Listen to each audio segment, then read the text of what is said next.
Kailangan po natin tignan ng anggulo na meron inside job.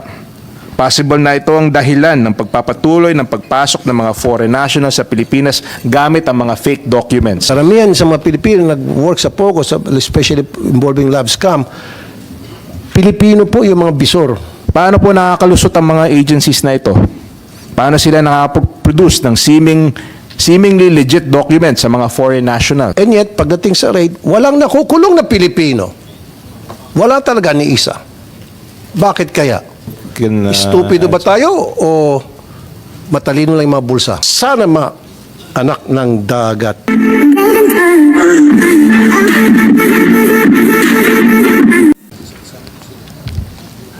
Please raise your right hand. Do you swear to tell the whole truth, nothing but the truth in this committee? Thank you. Please sit down. Your Honor.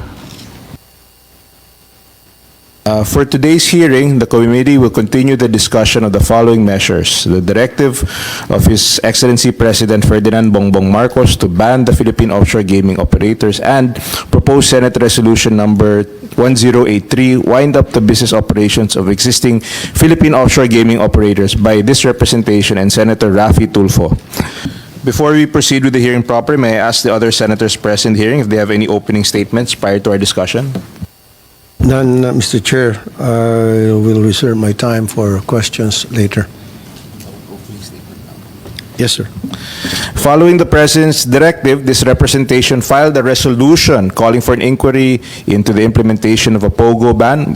We then first conducted a public hearing on September 4, where we resolved to conduct visits and inspections of alleged POGO sites. We conducted inspections and site visits to special class BPOs in Pasay, just a few kilometers away from the Senate. Nakasama po natin si Senator Win Gatchalian, PAGCOR Chair Altenco, at ang mga staff ni Senator Raffy Tulfo. Binisita po natin ang mga SCBPO na ito upang siguraduhin ang kanilang proper certification to operate at makita kung paano tumatakbo ang kanilang pang-araw-araw na operasyon. Nadiskubre po natin na ang mga SCBPO na ito ay compliant sa mga requirements ng ating batas and at the same time ay nagbibigay ng trabaho sa libo-libong mga Pilipino. Sila po ay nagbibigay ng offshore manpower o support sa mga foreign companies. Ilan po sa kanilang mga serbisyo ay creative operations at administrative tasks. Klarong-klaro po na ang SCBPO na ito ay hindi po lumalabag sa directive ng ating Pangulo. Ngunit, ibang usapan po ang mga POGO or Philippine Offshore Gaming Operators na kailangan mayroong lisensya upang makapag-operate dito sa ating bansa. Maraming aligasyon ng abuse at iba't ibang treatment po ang natatanggap natin patungkol sa iba't ibang POGO sites sa buong bansa na kadalasan ay biktima ang ating mga kapwa Pilipino. We discussed this in our first hearing, but recent efforts from PAOCC surfaced new angles in this issue. Last February 5, nagkaroon po ng joint entrapment operation ng PAOCC sa travel agency na nag-issue ng mga peking dokumento sa foreign nationals. Ilan sa kanilang mga napepeke ay marriage certificates, birth certificates, at passports ng mga foreign nationals na gamit ang Filipino name. Along with the PAOCC, naniniwala po tayo na ito ang missing link sa ating investigasyon against POGOs. Ang illegal agencies na ito na nag-i-issue ng mga fake documents ay sigurado mayroong koneksyon sa iba't ibang government agencies na nag-i-issue ng mga dokumentong ito. Hindi po malayo na mayroon silang kasabwat upang makapag-issue ng mga peking dokumento sa mga foreign nationals. And this new discovery makes us realize that we have barely scratched the surface of this POGO issue. Kailangan po natin tignan ng anggulo na meron inside job. Possible na ito ang dahilan ng pagpapatuloy ng pagpasok ng mga foreign nationals sa Pilipinas gamit ang mga fake documents. Sa hearing natin ngayon, hihingi po tayo ng statements at updates sa mga concerned agencies regarding this matter. Paano po nakakalusot ang mga agencies na ito? Paano sila nakapag-produce ng seemingly legit documents sa mga foreign nationals? Wala bang strict regulations and oversight functions ang ating government agencies when it comes to the issuance of legal Philippine documents and IDs? And alongside these questions, kailangan po natin malaman ang status ng deportation ng foreign POGO workers, lalong-lalo na ang mga nakapagtrabaho dito sa Pilipinas gamit ang fake at illegal documents. Ilan na sa kanilang na-deport? Ano ang plano ng Bureau of Immigration sa mga natitirang foreign POGO workers? O mayroon pa bang narito sa meron pa bang narito sa Pilipinas? And at this point, Senator Raffy, you can start the question. Is it okay if I can go straight to my questions, Mr. Chair? Yes, please proceed. Tanong ko lang sa PAGCOR, President ng PAGCOR dito, saka immigration. Before na mag-issue ng executive order yung ating Pangulo na pinapa-stop na yung POGO by the end of last year, and ibabangga natin this year, una, ilan ba yung POGO operators and ilan po yung kanilang mga registered employees? Kasama na siguro yung DOLE later yung tatanungin natin. Sir, with regard to the number of licensees, we had 42 internet gaming licensees before Pogo. the announcement po of 42. the ban. With Ito yung regard, master, yung, yes, sir, the internet gaming licensees, sir. yung master license. Apo. And then kasama yung sa kanilang mga provider, service provider. Di ba yung master yan, tapos may service provider sa baba. So, ilan sila and then ilan yung mga employees nila na registered sa PAGCOR at sa DOLE? Mhm. Yes, sir. So, prior to the ban, sir, we had 42 internet gaming licensees, 7 gaming content providers, and 11 support providers. Okay. So, with regard to the number of employees, let me just get po the number. Okay. So, 60 lang, ibig sabihin? Yes, sir. You sure? So, ito yung mga registered. Siyempre, meron yung mga hindi registered, yun yung mga illegal. Yes, sir. Tama po. So, dun sa 60, ilan po yung mga employees na registered na dumaan sa immigration?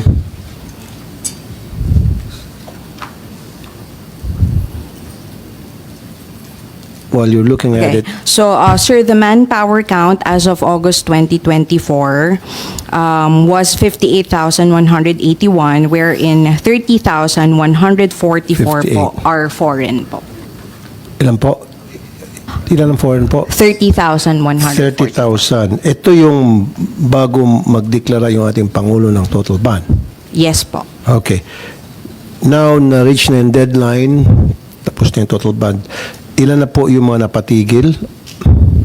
At ilan na po yung mga Chinese workers ng POGO na na-deport o napalabas na ng bansa?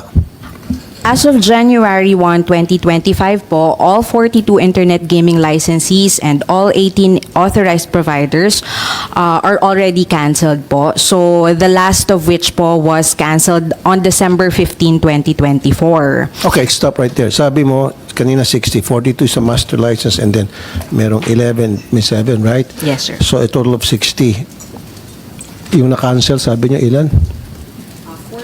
42 and 18 po. So, 42 plus 18, ilan yan? 60 po. 60. So, total of 60 na. Okay, great. So, yung mga Chinese workers ng POGO, ilan na po yung na-deport? I think, sir, it may be best addressed to the Bureau of Immigration as they handle po the deportation. Okay, meron tayong Bureau of Immigration dito. Good morning, Mr. Senator.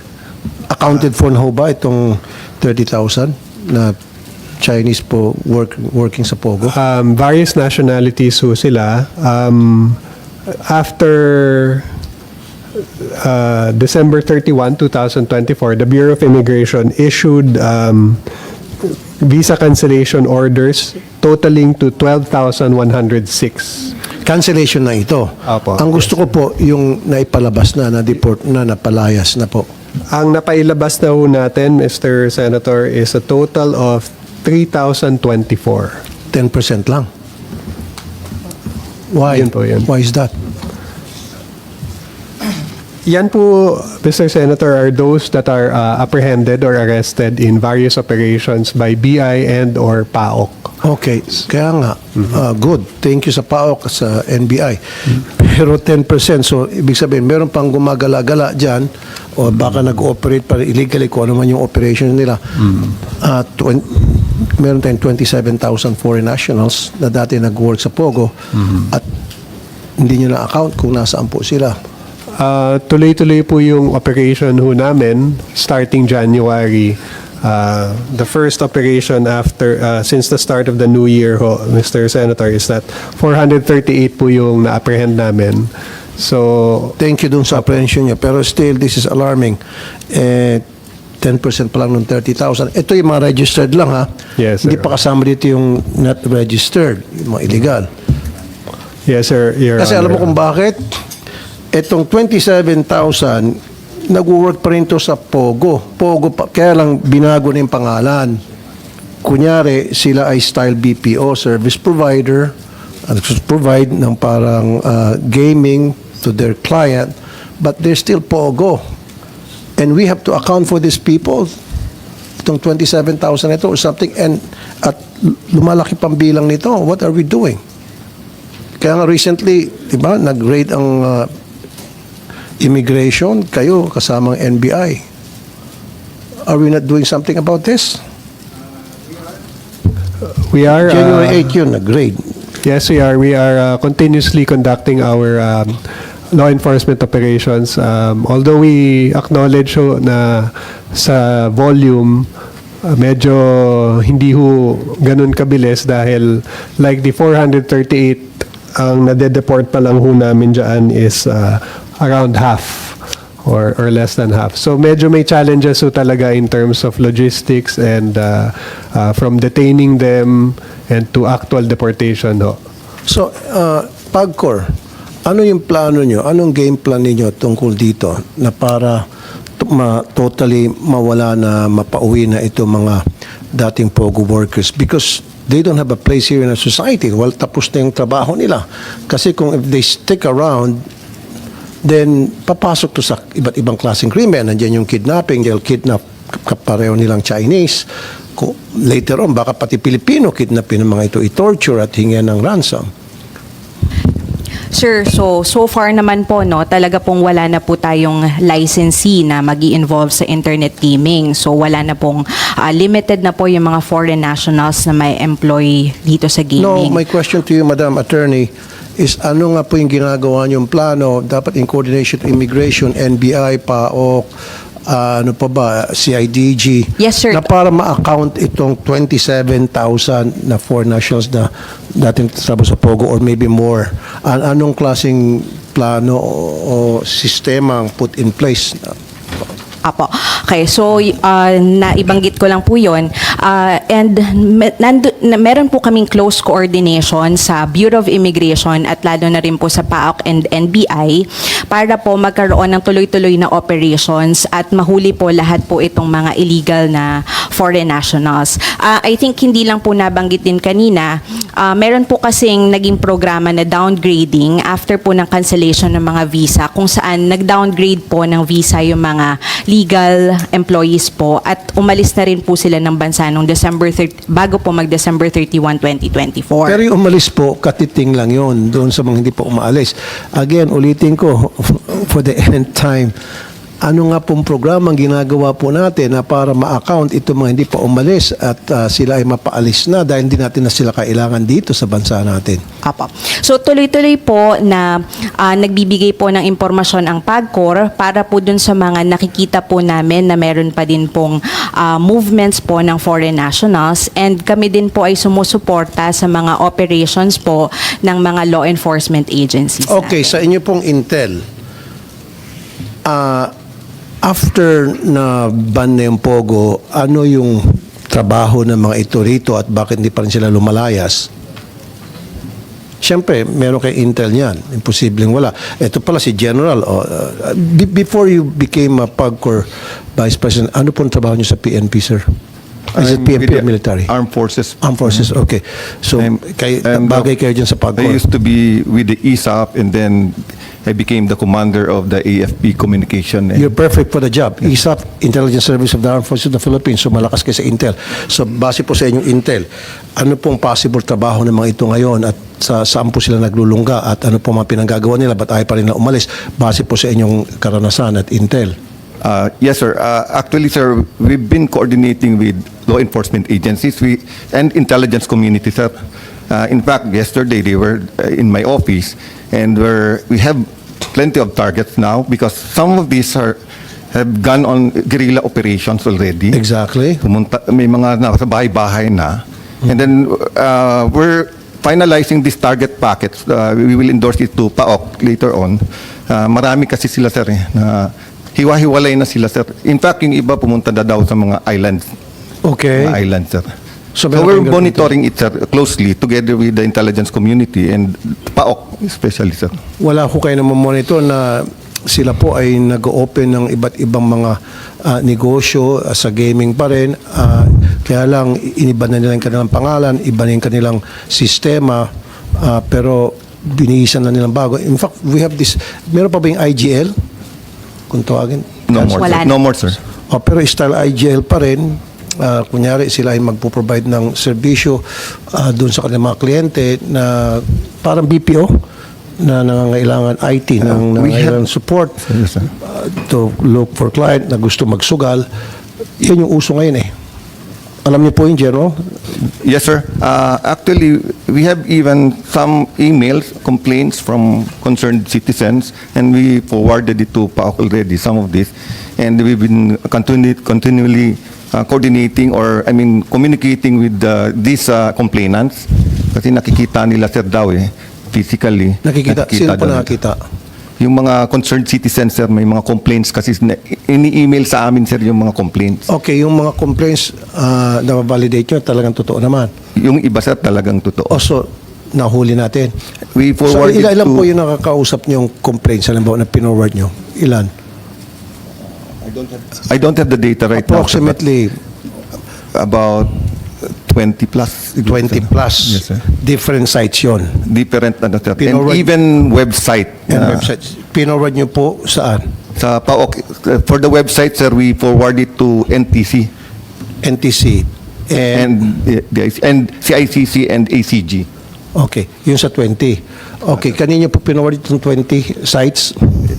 Sa NTC, sir, ACG and CICC. Okay. Hindi, gusto ko isang agency lang na pwedeng umakto. Hindi yung pinorward sa PAOK. Hindi, sir. For the illegal website, sir, we forward it to NTC because they're very proactive, sir. Okay, si NTC. Yes, sir. NTC. Where's NTC here? Good morning, Mr. Chair. Yung 420 website na is it 20 locations na pinorward ng ni General Villanueva sa inyo. Okay, ano pong ginawa nyo doon? Good morning, Mr. Chair. With regard po dun sa website, sir, if we have So received... websites and locations, tama? Yes, sir. May establishments? Not No, only website, sir. Websites, okay. So actually, sir, for 2025, we have reported 276 illegal sites. This includes Isabong, online casino games, and others. Okay. Some of these are connected to the POGO. 276 websites ito. Yes, sir. And out of 276, 136 were blocked already by NTC. Okay, 136. What happens to the others? We're still following it up, sir, kasi yung ibang ISP, sir, hindi Mabagal. sumusunod. Yung ISP, sir, hindi Bakit sumusunod. mabagal? Sabi mo 276, ilan pa yung na-block? Out of the 276, ang na-block, sir, is 100... ang na-block, sir, 276, ang na-block, sir, is 136, sir. 136. So, nasaan yung 30, ba't di pa rin nabablock? Dapat sabay-sabay sila nabablock lahat. Yes, sir. Kasi yung iba, sir, hindi nagko-comply daw yung mga ISPs, yung internet service providers. O ba't nila nagko-comply? Kayo nasa gobyerno, then lahat ng resource ng gobyerno gamitin natin na para Yes, makapag-comply. Who's not complying? We've been coordinating with the NTC, sir, and Then NTC, nasaan ka NTC? Yes. Raise your hand. O, NTC. Dapat, sabay-sabay, kung na-block yung 136 out of 176, dapat pati yung 30 na-block. Bakit? Parang binibigyan ng special treatment itong 36? Bakit? Nakipag-areglo ba itong 36? Sir, good morning po. With regard to the difference po, sir, I will check po with the office po if kung ano na pong nangyari Well, dun you sa should have 30. come here ready. You know na ito pag-uusapan natin. 30 na Yan difference pinakaayaw po. namin lahat dito, yung di namin alam, check namin. Dapat you have those data already. So, meron tayong 36 to be accounted for na Yes. pinorward nila. Yes po, sir. Oh. Ano mo naman yung 20, sabi niyo po, na pinorward niyo din sa NTC? Kasama nito sa 276. So, thank you, General Villanueva. You're doing a good job. Bagay na bagay po sa inyong trabaho niyo. Dahil galing ka sa ISAF, which is one of the most respected intelligence in the intelligence natin sa government. So, bakit kayo dyan sa NTC mabagal?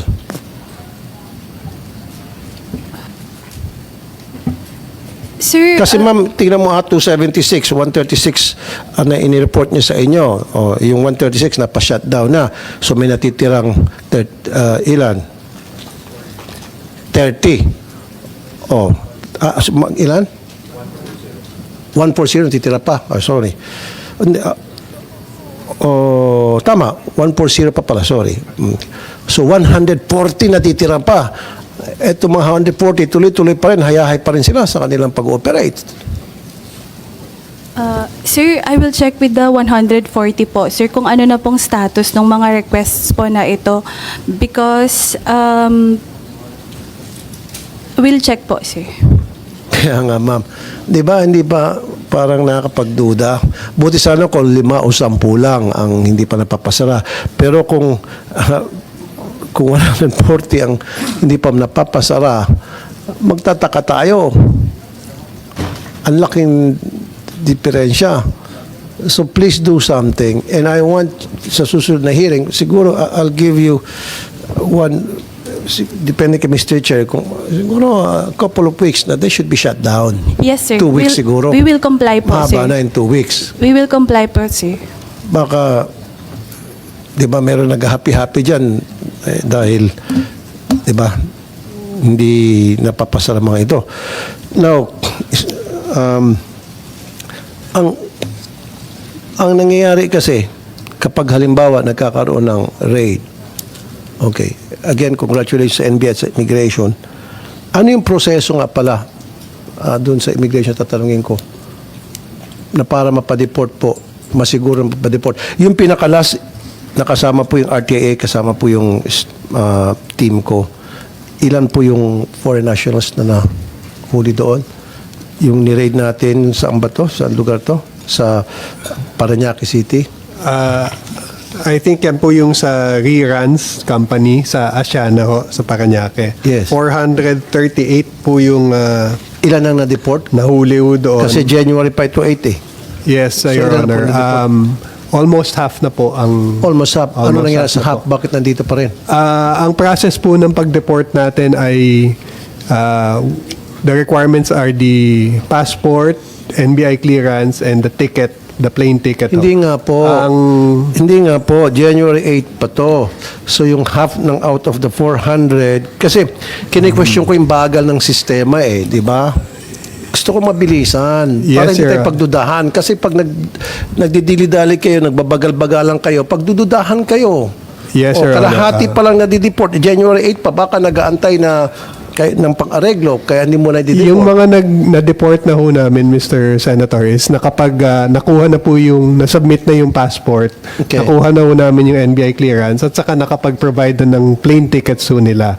So, ang challenge ho namin is yung passport. Yung nung mga nahuli ho kasi, wala yung passport. So, we have requested from the embassy for their travel documents. Itong mga nauna hong na-deport na-provide later on yung passport. So, we are still either getting the passports or How getting about the this travel shortcut? documents. I'll give you a deadline that they should be deported siguro in 2 weeks.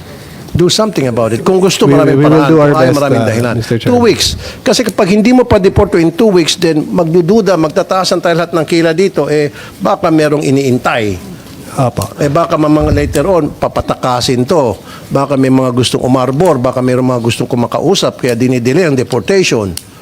So dapat, all 400 magkano ka mo? 30? Ilang ka mo? 434. I want that- 438, Mr. 438. I want that accounted for by the end of this month, February, na lahat sila deported na, each and every one of them. Can you do that, please? We will comply, Mr. Chair, Thank and we you. will submit an official report on that. To the committee chair. If I may also, Mr. Senator, is regarding the earlier discussion as to the 30,000 plus the PAGCOR POGO employees, to give a accurate figure, 33,863 po yung foreign POGO workers. Ang mga umalis na po as of December 31 is 22,609. So yung mga natitira ho dito na non-compliant, yan po yung subject of our law enforcement operations. Okay. DSWD. Mayroon tayong taga-DSWD. Sir, wala. tayo? They asked to be, kasi they're waiting daw for some documents from the DOLE. So, they Kasi, cannot say Mr. anything Chair, daw. isang nakakapikon din dito sa mga raid previously. In fact, may pumunta pa nga sa akin na victim na foreign nationals, and umamin mismo yung worker ng POGO, Pilipino nag-work. Matapos mahuli yung mga foreign nationals, kinukulong o dinreport, yung mga Pilipino, binibigyan ng ayuda. Why is that?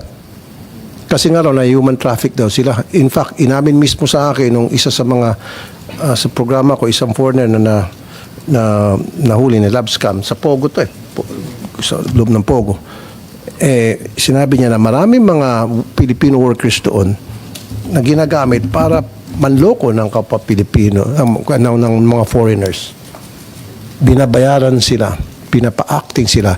And then pag nahuli sila, binibigyan pa ng ayuda ng DSWD kasi sasabihin, kawawa naman yan na human traffic. I want those people accounted for. Yung mga Pilipino, nabanggit nga kanina, hindi naman pwede mag-work yung mga Pogo, hindi naman marunong mag-Tagalog, hindi naman mag-English, paano, how they go around, dito sa komunidad natin. So meron talaga mga Pilipino dyan na nagsusupervise. And I want those people arrested when the raid conducted sa mga Pogo establishments. Lahat ng Pilipino doon. Maliban lang siguro kung janitor, of course, utility, cook. Pero usually, yun ang gagawin nila. Pag nahuli, cook po ako, pero wag ka nag-ooperate yun. Janitor po ako, pero wag ka operator yun. Dapat, is that something that the NBI here? When we conducted raids? Kasi nakakasama ng loob naman po, mga kapatid, yung mga Pilipino na kasabwat sa illegal na gawain ng mga Pogo, especially involving lab scam, na panloko ng mga foreigners, na kapag nagkakahulihan, nabibigyan ng ayuda ng TSWD, sana yung binigay na ayuda doon, binigyan sa talagang tunay na dapat bigyan ng ayuda yung mga mahirap ni kababayan. Sayang, wala din Yes, let us compel the DSWD for the next hearing so we can answer the questions regarding yung ayuda na binibigay sa mga hindi na biktima sila na yung gumagawa ng krimen at it's very concerning. Kasi sila din po, Mr. Chair, nagsusupervise. Yes. Karamihan sa mga Pilipino nag-work sa POGO, especially involving lab scam, Pilipino po yung mga bisor. Yes. And yet, pagdating sa raid, walang nakukulong na Pilipino. Wala talaga ni isa. Bakit kaya? Agency who can Stupido ba tayo o matalino lang yung mga bulsa? Can we ask the NBI to comment on this Morning, Mr. Chair. Morning, Yes. Your Honor. So, for the Filipinos, during the conduct of the operation, for instance po, dito po sa last operation namin together with the BI, dito sa JX Tower, marami pong Pilipino na nag-apply dito, nagtatrabaho dito. But what we use here was a mission order, hindi po sa search warrant. So, for the examination of the computer, yun po kasi yung ebidensya natin.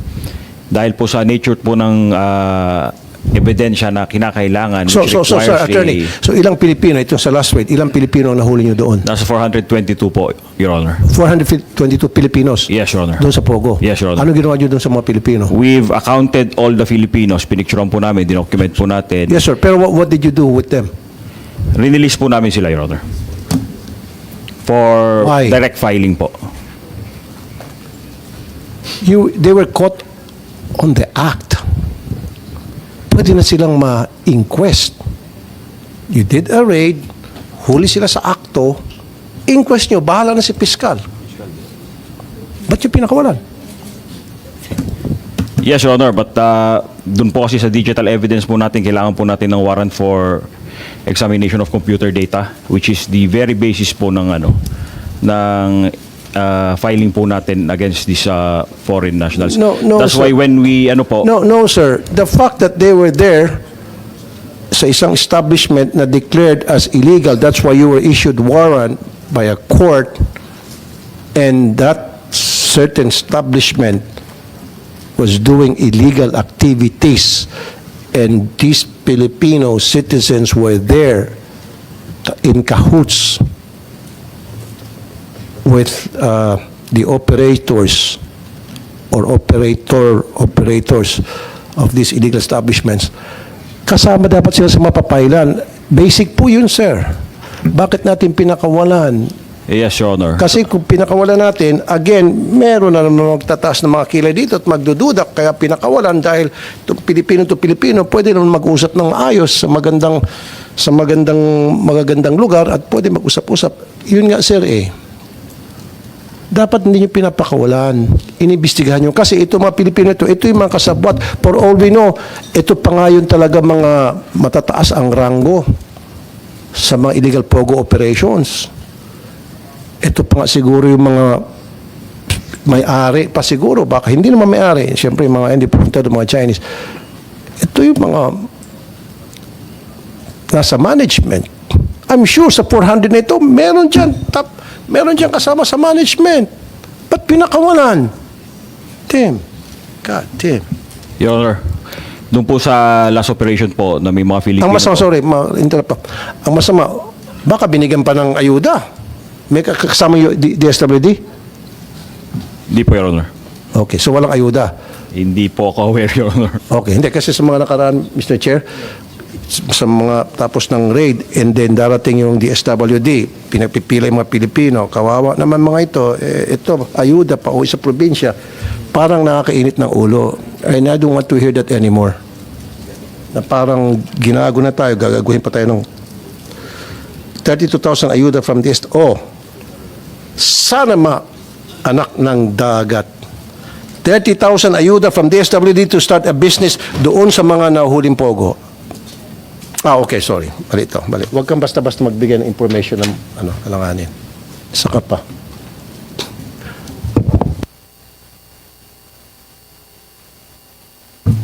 Hindi, marami talaga marami mga in the past, Mr. Chair, na nahuli, binibigyan ng pogo, binibigyan ng ayuda. So anyway, NBI, so direct filing doon sa 400 ng mga Pilipinos. Ang tanong ko lang, nung in-interview nyo sila, ano raw po yung mga trabaho nila doon sa Pogo? Ilan po sila? 400 Pilipinos? Kanyo? Anong trabaho doon ng 400 Pilipinos doon? Just for clarification, Your Honor, dun po sa last operation, we filed cases po dun sa mga managers, supervisors, team leaders ng kada offices. Dun po sa mga ordinary employees who Direct are... filing nga po yon. Ang ibig ko sabihin, sana po... No, Your Honor. Sana po... In-inquest po namin yung mga yun. Kinulong na sila. Yes po, Your Honor. Okay, kasi sabi mo, direct filing. Kasi iba yung direct filing, iba yung pag nahuli nyo sa court in the act, agad-agad, kinulong nyo sila and then pina-inquest. So nakatikip ng kulong. Yung mga managers, models, supervisors, Lahat. team leaders po na, Sige. na-determine natin. Give me a record na yung mga na dapat lahat nakulong yun. Of course, pero lang mga janitor. Yes, Your Honor, we will submit. Lahat. Yes, Your Honor. So ano yun, nakapagpiansa sila. Wala pa pong resolution, Your Honor, from the prosecutor. So kung wala pang resolution, dapat nakakulong pa rin sila. Yes, Your Honor. You sure? Yes, Your Honor. So I need an accounting for those Filipino workers sa Pogon, sa illegal activities nila na sila We will nakulong submit, pa rin. Your Honor, a copy of the case. Saan po we filed. sila nakulong? They are currently detained in the NBI detention facility, Your Honor. NBI detention pending Pending resolution, Your Honor. resolution from the fiscal's office. Yes, Your Honor. Hindi kasi sabi mo kanina direct filing. O, galing sa iyo. Direct filing, Your Honor, for those who were not yung mga hindi po namin in-inquest, yung mga ordinary CSR, customer service representative po ng mga POGO. Ay kasama dapat din yun. Yes, Your Honor. Oh, so yung mga CSR, hindi nyo kinulong. They were all accounted, Your Honor, but we will file a case against them for direct filing. Yun nga Your po, sir. Sabi ko, lahat ng Pilipino, kasi alam naman nila na illegal activity ang pinasukan nila, doing illegal activities. Dapat lahat sila, yung mga customer service representative, kasabat din yun, kulong din. Para this will serve as deterrent sa mga kapwa natin Pinoy na huwag kayong pumasok dyan, huwag yung tulungan. Kasi pag walang tulong mula sa mga kapwa natin Pilipino, hindi magpo-prosper ito mga POGO operations. Trust me. Kasi hindi naman marunong mag-English mga ito eh. Limited the English. Puro Chinese lang. Paano sila to go around, get around the system? May mga Pilipinong tumutulong. Kaya nga, kulong mo rin yung mga tumutulong ng mga Pilipino. Yung mga customer service, alam nila na mali yung pinasuang trabaho. Kulong din dapat. Bakit hindi nyo kinulong? Oh, sabi niyo direct filing. So next time, kulong. Sir, Yes, Your Honor. parang talaga nakita nyo na janitor, walang alam. Yung cook, ano natin yon, yung mga kasamba, yung maid doon, yung nag-ayos ng mga kama, ganun. Walang alam yon. Okay? Next time po, sir. And I'm sure there will be a lot of next time kasi marami pa pong mga nag-stay rito na po. Tama ba ako, General? Okay, General, napakagaling niyo po. Keep on submitting yung mga intel sa mga agencies natin. Yes, sir. Yan muna ako, Mr. Chair.